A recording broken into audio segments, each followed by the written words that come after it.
And this is really big for the Minnesota Timberwolves because they've been playing really good defense against them, forcing the Suns to shoot a lot of bad shots. This is like the first time that like we have a full roster and we're seeing what we can really do and potentially to get a championship run. So What do you think is the biggest difference in terms of what Minnesota's doing defensively versus the three regular season games they lost to Phoenix?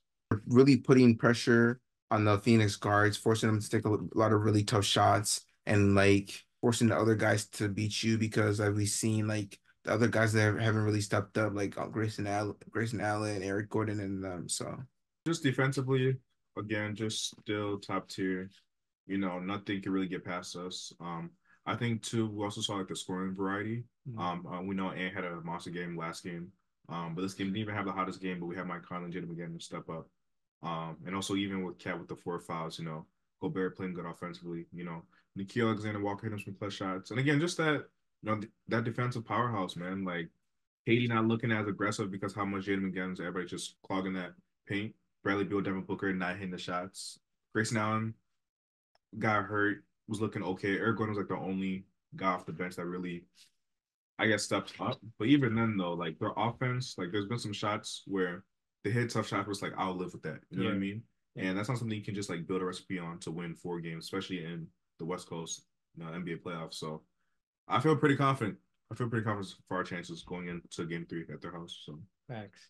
Nah, I give a lot of credit to the coaching staff of the Timberwolves for the adjustments they made during that week off. mm, I think it was to their advantage that they lost those games against Phoenix because they had so much tape to look at in terms of why their number one defense wasn't as effective mm, against the Phoenix Suns team who, isn't heavily reliant on a lot of ball movement. It's a lot of individual scoring. So like why wasn't Minnesota's defense able to be effective on them? And they kind of figure out that recipe, change the matchups a little bit into their favor.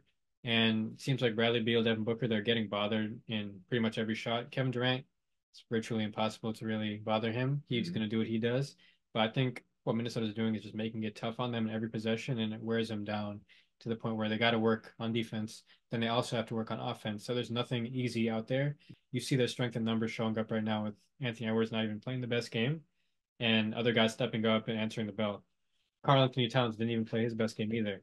And it's just like it's a sight to see. Nas Reed as well, like didn't play his best game, 6 man of the year candidate. It shows Minnesota's depth, and I think like I was mentioning it, like that's underrated part of Minnesota's team is the depth. Minnesota's slowly found ways to improve their bench, adding Nikhil Alexander Walker last year, adding Monte Morris at the trade deadline. I think now Minnesota kind of has that complete team, and it's showing, that they are now experienced. That's a difference. They had the talent before, now they have the experience and the maturity, a word that they've been using all season long. And they say a playoff series doesn't start until the road team wins, Mm. right? So mhm. Minnesota's got to win game 3. And that's where I'm really confident in this team, not just winning this series, but how far they can advance in this playoffs. So